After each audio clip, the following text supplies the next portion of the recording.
네, 토론인 시간입니다. 오늘은 차명진 전 새누리당 의원 그리고 김만음 한국정치아카데미 원장과 함께하겠습니다. 두 분 어서 오세요. 네, 안녕하세요. 네, 이제 여야가 그동안 추경안 처리와 관련해서 좀 입장 차이가 있었는데 추경안 처리 합의가 됐습니다.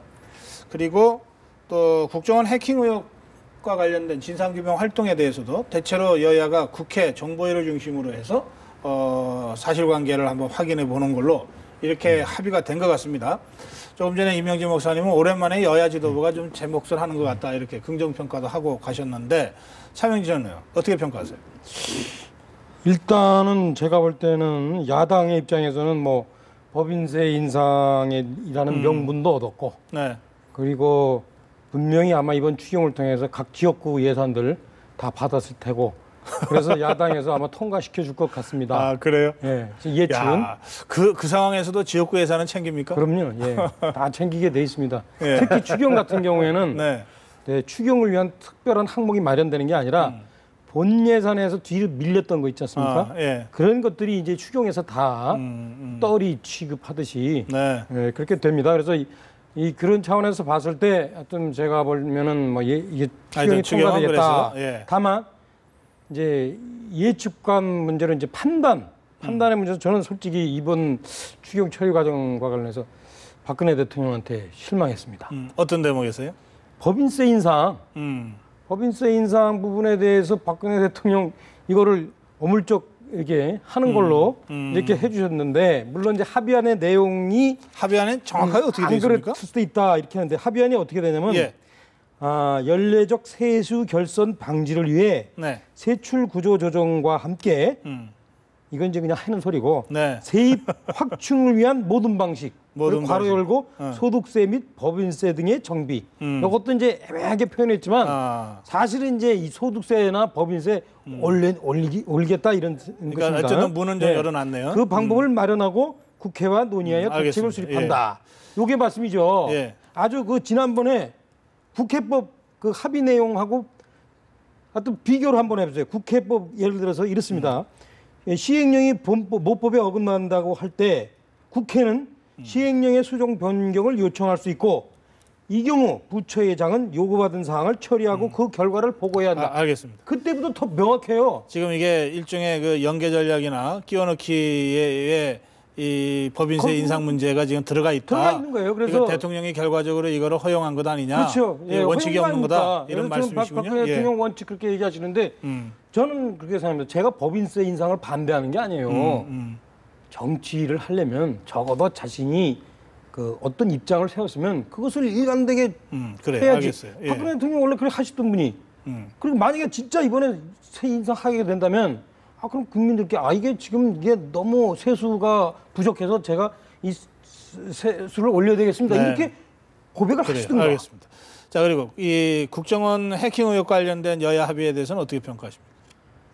이 부분에 관해서는 저는 조금 각도를 좀 달리합니다. 저는 이 국회가 무슨 일을 새로 찾아내거나 해결한 거 보셨어요? 여태까지? 없습니다. 특검하건 국조하건. 아니 그런데 뭘 자꾸 내년에 또 국회의원 하려고 그러세요? 그러면? 아니 이제 그거는 이제 제가 나름대로 해보고 싶은 게 있습니다.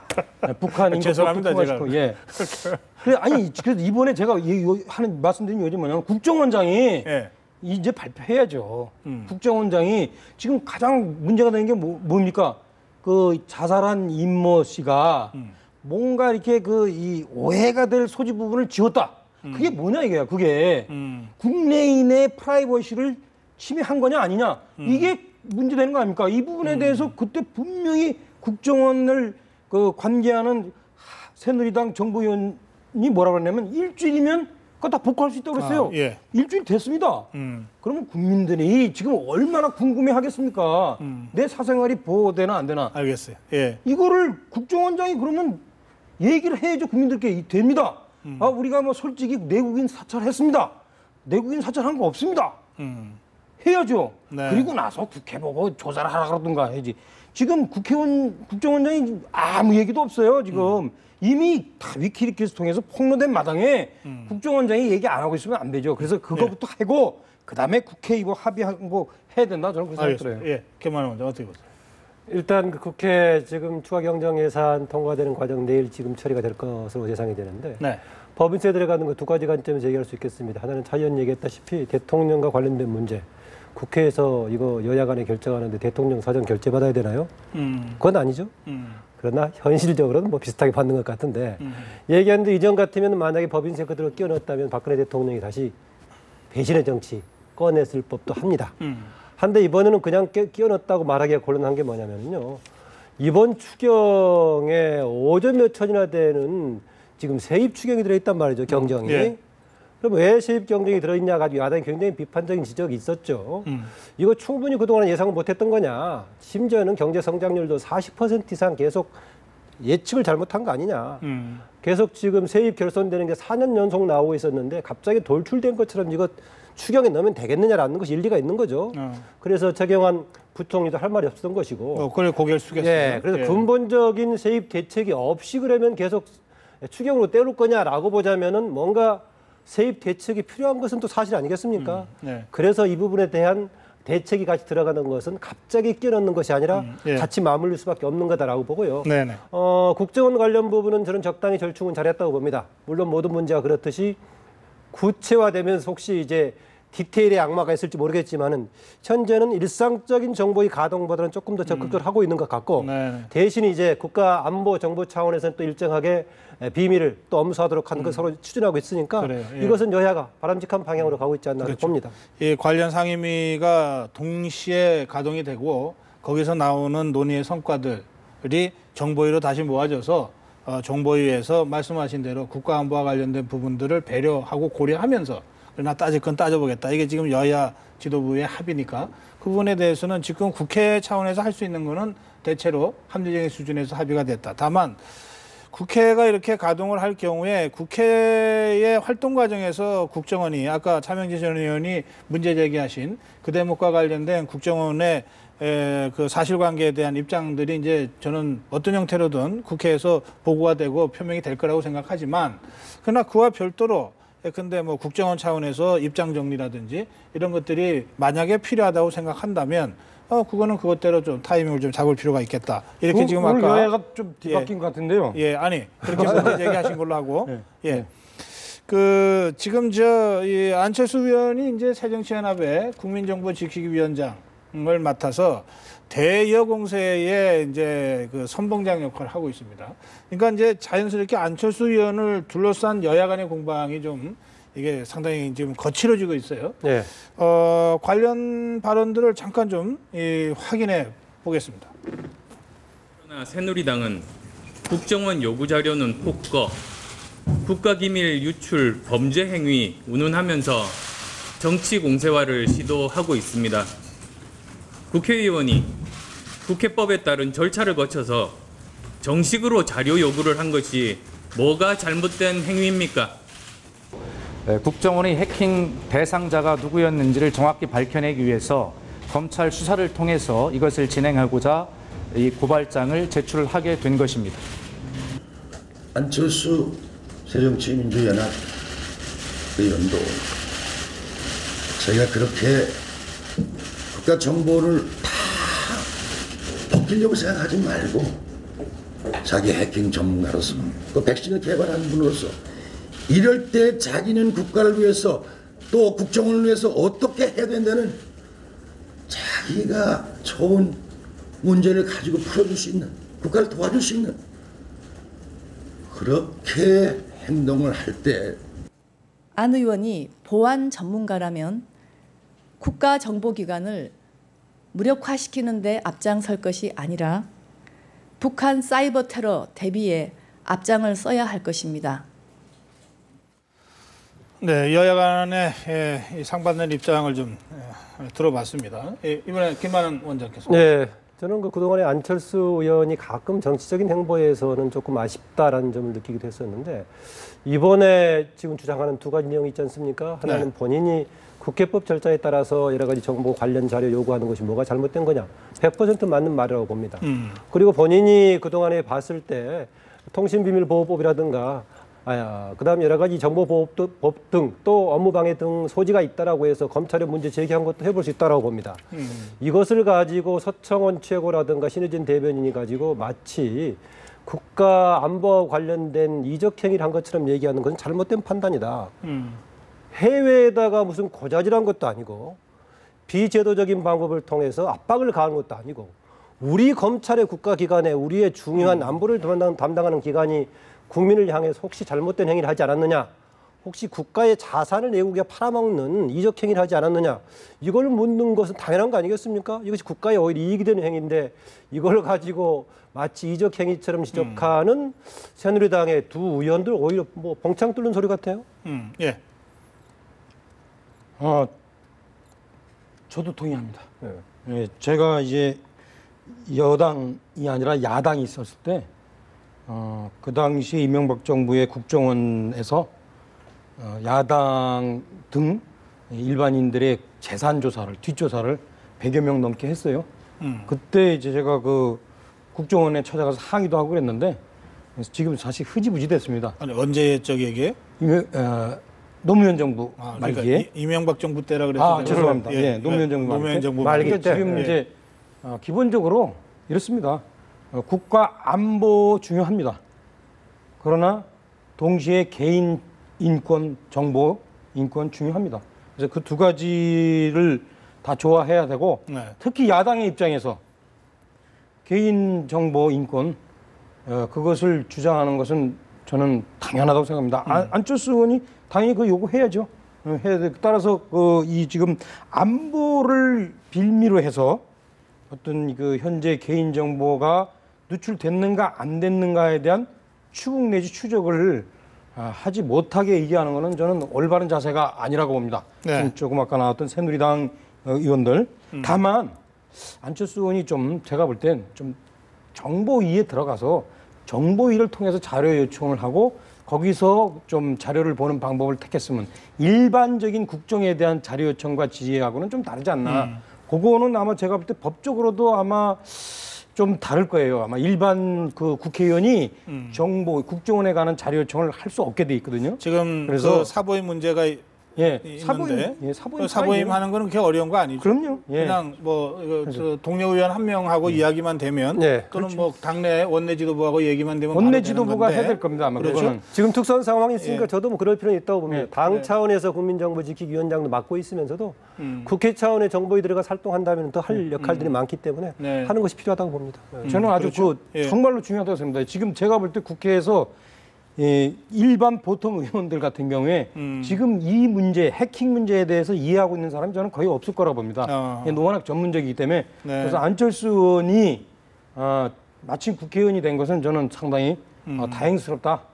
국가를 위해서. 그래서 그 능력과 자질을 그거를 활용해서 좀 발언 좀 하되 정치적으로 하지 말고 좀 효과적으로 정말, 사용할 수 있는 좋은 길이 있다. 그 네. 말씀이죠? 아까 보면 신의진 그 대변인이 안철수 의원이 본인이 안보는 보수다라고 표명해 왔는데 무슨 태도냐라고 얘기하는데 바로 안보에 대한 보수적인 태도가 바로 국가정보기관의 제대로 질서를 잡는 게 보수적인 입장 아니겠습니까? 그래요. 예.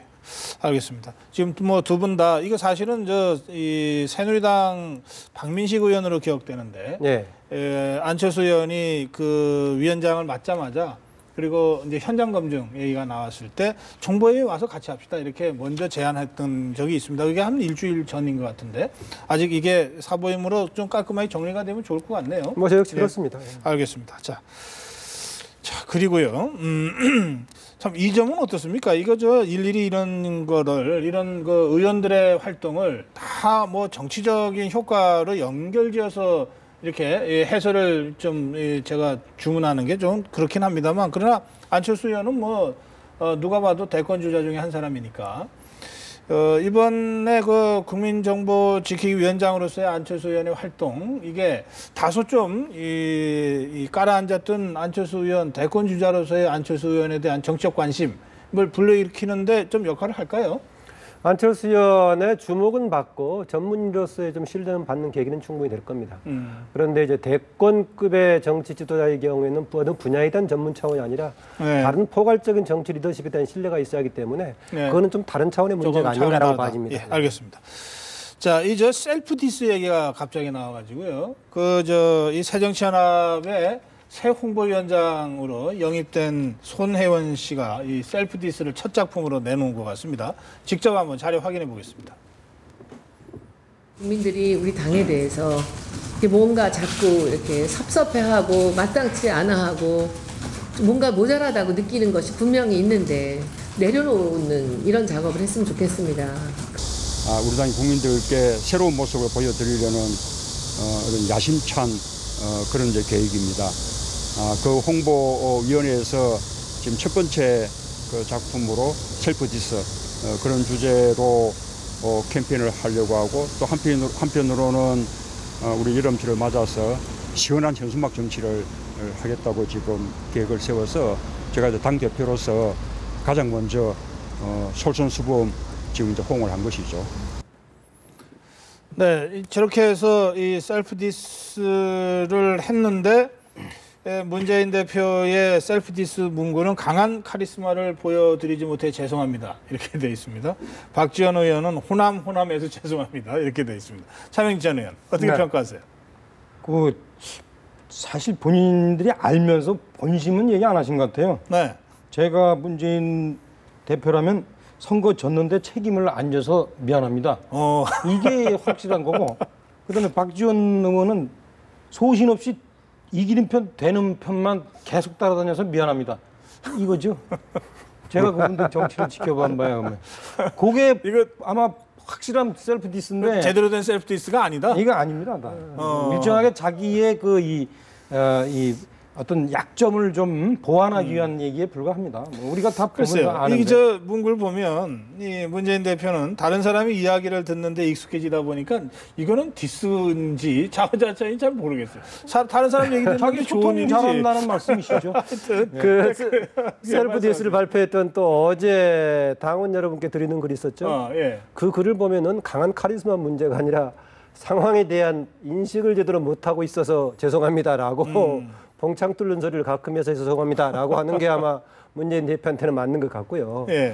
박지원 전 대표 박지원 의원은 가끔은 본인이 정면을 부딪히는 것 같기도 하다가 또 세력이 이게 아니다라면 또 타협하고 이게 왔다 갔다 하는 것이 장점일 수도 있고 보기에 따라서 약점일 수도 있는 이런 게 있습니다. 그래. 이 셀프 디스라고 하는 건 뭐 새로운 문화 현상이고 오바마 대통령이 상당히 그 정치적 효과를 봐서 우리 정치인이 그걸 한번 이렇게 시도해 보는 거 나쁘지 않다고 생각하죠. 그건 아마요. 사람들이 네. 자기를 향해서 놀리는 걸 가지고 본인 입을 통해서 직접 그들의 얘기하면 효과가 있을 겁니다. 그러니까 자기가 어느 점 꺼내는 것이 아니라. 근데 뭔가 이걸 좀 여전히 홍보의 연장선에서 이게 셀프 디스를 지금 구사하고 있는 것 같아서 저희들이 조금 총평을 해봤습니다. 이게 뭐 시간이 다 됐습니다만은 차명진 의원은 이 부분은 의원 지내셨고 또 내년 총선 준비하시는 걸로 제가 알고 있어서. 준비하고 있어요? 네. 예, 그 제가 지금 이 질문 드립니다. 김현 의원 있잖아요. 네. 대리기사 폭행 혐의로 재판받고 있는 이 사람이 이랬습니다. 내년에도 국회의원을 하고 싶습니다. 도와주시길 바랍니다. 그러니까 국회의원 그렇게 하고 싶어요? 이제 권력을 추구하는 사람이 세 가지 목적이 있는데요. 네. 이제 막스 베버가 한 얘기인데 뭐 선배님도 잘 아시겠지만 첫째는 어떤 그 자기 이익 목적을 위해서, 네. 두 번째는 대의를 위해서, 세 번째는 권력을 갖다 보면 그 자체 즐기기 위해서. 어느 쪽입니까? 많이 해본 사람들은 아마 그 자체의 맛을 느낍니다. 아, 그래요? 그래서 이제 국회의원 한번 해봤으니까 그래서 또 하려는 것 같아요. 근데 제가 여기 이거와 관련해서 이 부분과 관련해서 하나 꼭 오늘 말씀드리고 싶은 얘기는 시간이 다 됐는데 짧게 하시죠. 혁신위에서 기소된 분 출당시킨다는데 한명숙 의원님은 출당 안 됐나 봐요. 그냥 곧 거기 가서 또 말씀하셨네. 그죠? 예, 뭐 알겠습니다. 예, 한 말씀 하실래요? 예, 뭐 이제 특히 이제 비례대표 여성 의원들 전부 지역구 가는 문제에 대해서 논란이 있는데 긍정적인 얘기는 지역구에 여성 의원들이 바로 가기 어려우니까 비례를 통해서 간다라는 것인데 그 중에서 아주 정말 경쟁력 있다고 판단되는 사람의 경우에 지역구에 재배치되는 건 괜찮지만은 지역구 거쳐서 비례 거쳐서 기계적으로 지역구 가는 것은 조금 비판적으로 검토해볼 필요가 있다고 봅니다. 옥석원 가리자 이 말씀이시죠? 네, 그렇습니다. 예, 말씀 잘 들었습니다. 고맙습니다.